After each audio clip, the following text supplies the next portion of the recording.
Have you heard what's going on with baby formula? Find out on this next episode of Digest This.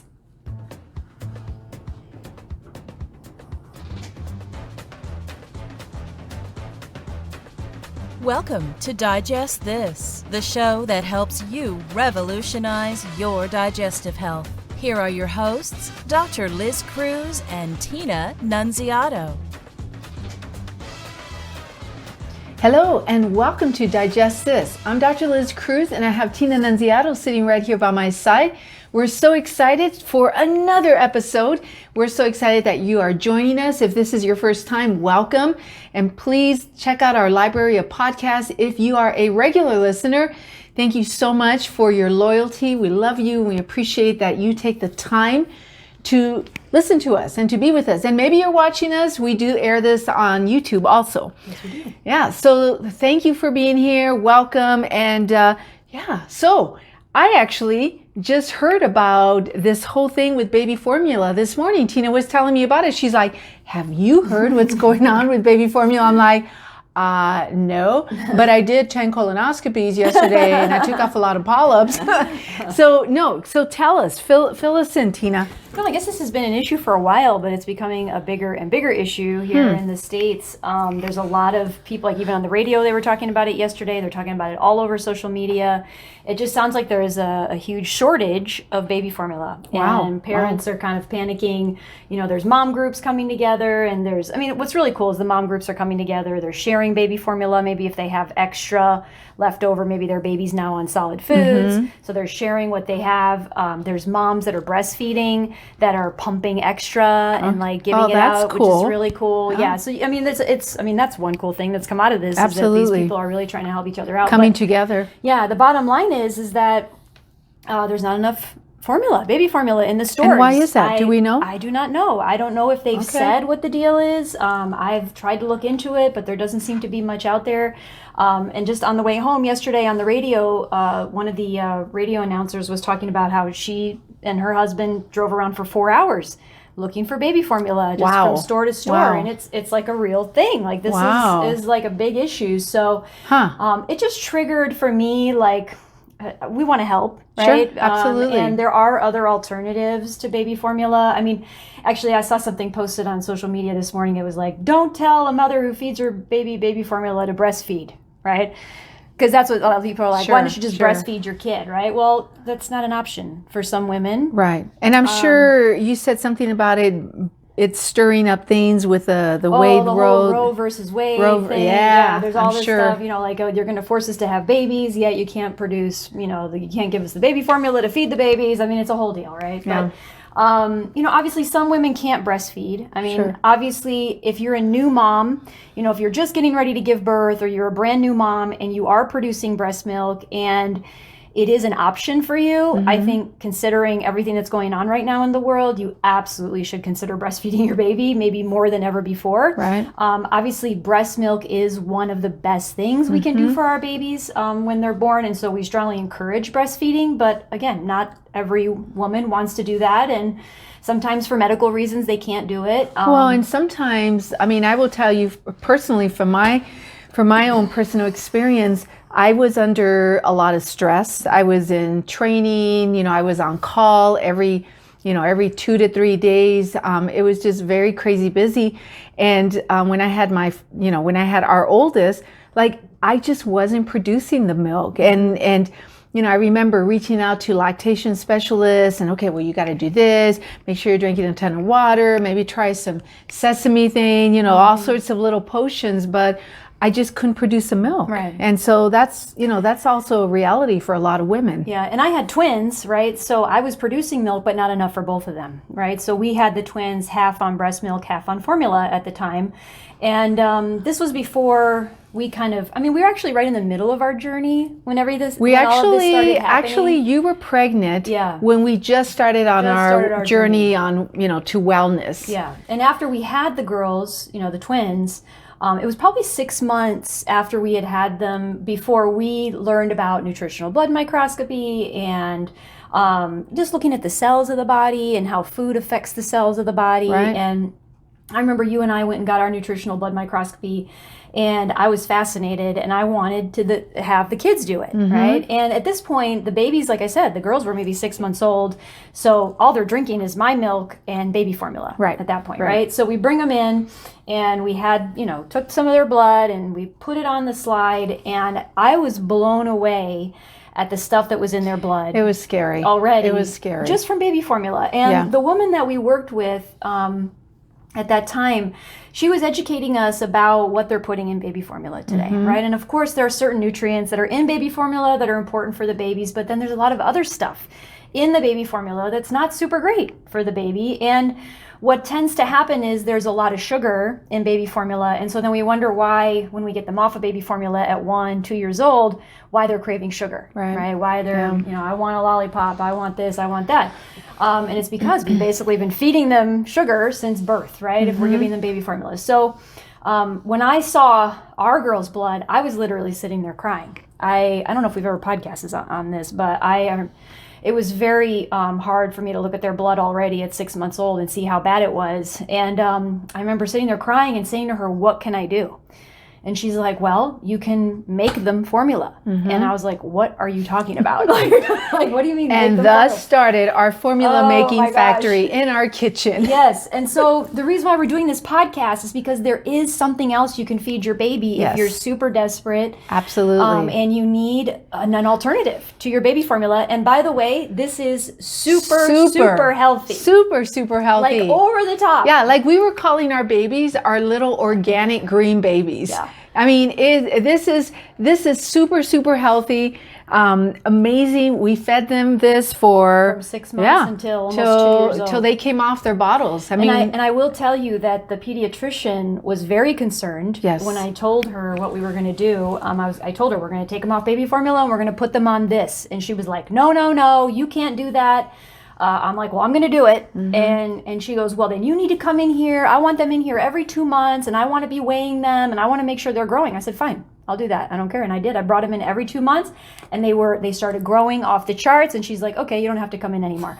So, so we're going to give you the story of what we did to feed our babies. Yes. Okay. And, the recipe, so to speak. Yes. We will also post this recipe in the description of the podcast. So if anybody wants to copy and paste it and send it to friends and family or whoever, they're more than happy to do this.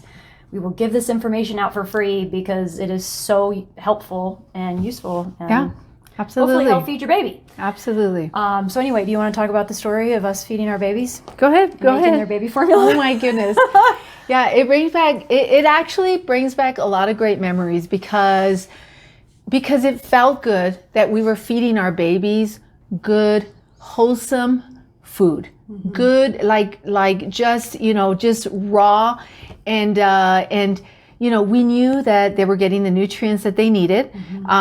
There, as you may imagine, and we're going to go through this, there was a lot of green in there, so we had a lot of green stains everywhere. Yeah, and I will have to say we did have to transition them slowly. We did. It was very gradual. They did not, because it's basically half homemade almond milk and half green juice. Yes. Okay, so like a green smoothie that you would make, which we're going to talk about what's in it, but at first, if you just tried to give your baby this, like right out of the gate, like if they've been drinking formula this whole time, it's not going to go well. Spit it out. That's exactly what our girls did. Yeah, they spit it out at the very beginning. So we literally started doing like 3/4 formula and 1/4 of this mixture, and then we slowly just increased it over time. And before we knew it, they were drinking all. I'm just laughing when I think of all the green bibs and the green onesies and our stuff getting stained with green. But it was, Tina and I, we were very passionate about doing this. We took turns because Tina's going to go through the recipe and what we had to do. And it's time consuming. It does take time, but it is so worth it. Worth it. It's worth every amount of minute you spend making this food. So basically, like I said, it's half homemade almond milk and half greens. The idea is you can make the almond milk part ahead of time, and you can have it stored for like 2 to 3 days, because that process is a little more time consuming than making the green part. That's actually the most time consuming. I mean, we didn't buy almond milk. We made the almond milk. Yeah. You can't. That's you can't what makes use it wholesome. store-bought- You can't make store-bought or buy store-bought almond milk and feed it to the baby. There's other stuff in that almond milk that the baby's system can't handle. But if you make it fresh, then they can handle it. So what you do is you buy like a pound of almonds, and you basically put them on water overnight. So you have to soak them overnight. This is why you have to time it. You know, we were pretty much making it every 3 nights. Right. We had the almonds on water, right? Once they soak overnight, then in the morning, you basically take a couple handfuls, you put it in the blender. You don't do all the almonds at the same time. That'll be a nightmare, okay? So a couple handfuls at a time with some water, a little bit of water, you blend it up, and then you're going to pour that mixture into just a bowl, right? So you're going to blend it, put it in a bowl, and then you're going to do the next batch, you know, put the almonds with some water, blend it, put it in a bowl, and you're going to blend it until it's liquefied, okay? Once you have the almonds and the water liquefied, then you need to put it through a cheesecloth. Okay, now this is the most time consuming, in my opinion, most time consuming and messy part of the job. Yes. This is why we took turns doing this, because it wasn't fun, all right, I will tell you. But again, it was worth it because the babies were very healthy. Take a cheesecloth, put it over a bowl. You're gonna pour that almond mixture in, and you're going to squeeze. And the idea is you're basically squeezing out the milk, and you're leaving the pulp of the almonds in the bag, okay? Now, some people throw away the pulp. Some people would use it in the shower as a scrub. You know, We did not use it. We did not use it in the shower. We threw I it think we away. were so exhausted that we were like, Forget out. this. Forget that. Exactly. Even though I think a couple times we'd look at each other like, what can we do with this? I Because know. there was so much of it. Yeah, and it's good stuff. I mean, so anyway, you could use it as a scrub in the shower. But you take the squeezed out almond milk, and we put it in like a 1 quart pitcher. Like a pitcher, yeah. And then we poured it into like a 1 gallon container, right, that we just reused. We just reused that one. We'd rinse it and reuse the 1 gallon container over and over again, and then we put it in the fridge. And then that almond milk would last 2 to 3 days, right? Because when you go to feed the baby, and we had twins, so actually if you have one baby, it'd probably last 4 or 5 days. Yeah. But every time you go to feed the baby, you're going to do half almond milk and then half the liquid greens, okay? And the greens consisted of blending a handful of spinach with 2 stalks of celery, obviously cleaned, and then we chopped them up kind of chunky, and then a half of an English cucumber. The English cucumbers are the cucumbers that are long and skinny and wrapped in plastic, okay? So you half that, clean it, you know, big chunks, put it in the blender with a couple inches of water, and again, you're going to blend it until it's liquefied, okay? You know, we had a Vitamix, so that didn't take very long. Right. Some people don't have a Vitamix. So blend it until it's liquefied. And then again, you're going to put half almond milk, half the green juice. And you're going to shake it up, and you're going to give it to the baby. Okay. Keep in mind, if they've been drinking baby formula, they're not going to just love jumping to this, because this is greens, okay? And it's not sweetened. And it's not sweetened, that's right. So, again, you might have to do, you know, half or 3/4 baby formula and a little bit of this for them to start getting used to the taste. And then the more and more they get used to it, you just increase that and decrease the baby formula till they just don't need the baby formula anymore. I'm just thinking of them spitting it. Yeah. Oh my They goodness. did not like it at first, but I will tell you, after about a month or two, They grew to love it. they loved it, and they loved eating green. That's the thing that I love is, like, at dinner when they started eating solid foods, they wanted cucumbers, they wanted avocado, they craved healthy food, and it's because we were giving them healthy food in their bottles. And to this day, they drink greens. I mean, we make a smoothie every morning of the same thing. Actually, the same thing. The same thing. But we're not doing the almond thing anymore. I mean, we're buying store-bought. we're buying store-bought almond milk. But it's not sweetened. But we make the same. We do the greens with the almond milk, spinach, cucumbers, and the celery stalks, and and serve it up. Every morning, the kids get their little shot of greens, and so yeah, this is such a healthy formula, such a great formula. So if you are struggling, if you haven't been able to get formula for your baby, for your toddler, no fear. Yeah, this is just so great. Get to work. Exactly. Get a blender. It will take work. We're not going to lie. It does take some work. You know, But I was thinking, if you're going to spend 4 hours driving around looking for baby formula, you might as well be home making baby formula. And actually, what you said is true. Like if you just have one child, we had twins, but if you just have one, it'll probably last you 4 days. I mean, 4 or 5 days. So maybe you'll just be doing this, every few days. Every 4 or 5 days. Yeah, so it's not super bad considering that you could feed your baby in a healthy way. Exactly. So we just wanted to put that out there because we know there's a lot of parents out there struggling right now, and it's always nice to have an alternative to know about. Anyway, that's not breast milk. Exactly. Right. Well, if you guys are wanting to connect with us for any reason at all, if you guys are, have any digestive issues, or you just want to connect with us just to chat about whatever, you can find us on our website, drlizcruz.com. Feel free to click the purple button that is in the middle of that page and schedule a free 30-minute wellness consult. Okay, that's our gift to you. And if you like this podcast, if you like this, please rate us. Give us, please give us a rating. That'll help other people to find us. And if you haven't subscribed, please subscribe to this podcast. That way you will not miss any episodes. All right.